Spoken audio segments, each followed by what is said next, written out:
से वंचित रखा जाए।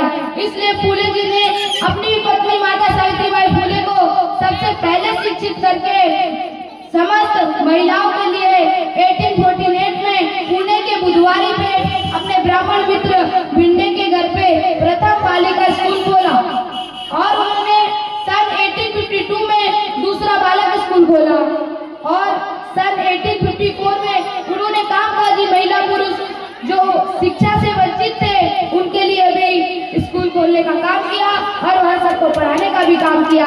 दोनों पति पत्नियों ने करीब 150 से भी ज्यादा स्कूल खोलने का काम किया। लेकिन साथियों, मगर कुछ तुच्छ पेशवाओं को ये सब रास न आया। उन्होंने फूले जी के पिता पे दबाव डालते हुए उन्हें उन्हीं के घर से निकलवा दिया। लेकिन साथियों, फूले जी ने हार न मानी और अपने मुसलमान मित्र के घर जाकर रहने लगे। फूले जी ने सत्य की खोज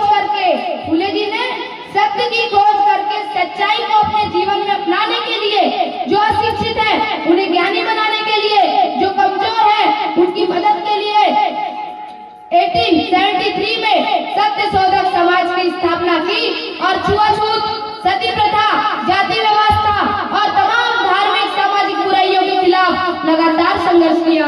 और साथियों, इसका परिणाम यह निकल गया कि अगर कोई महिला प्रधानमंत्री बनी, अगर कोई महिला मुख्यमंत्री बनी, अगर कोई महिला राष्ट्रपति बनी, अगर कोई महिला डॉक्टर इंजीनियर बनी, तो यह साथियों किसी भाग्य और भगवान की देन नहीं है, यह ज्योतिबा फूले और माता सावित्रीबाई फूले की देन है।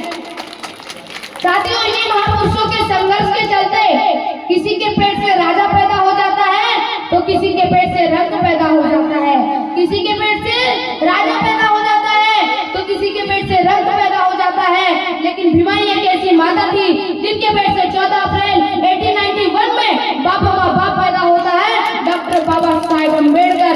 साथियों, बाबा साहेब वो व्यक्ति थे जिन्होंने विषम से विषम परिस्थितियों में पढ़ाई लिखाई पूरी करने के बाद कठिन से कठिन मुश्किलों का सामना किया और उन्होंने 32 डिग्री और 9 भाषाओं का ज्ञाता बने। लेकिन साथियों, 32 डिग्री और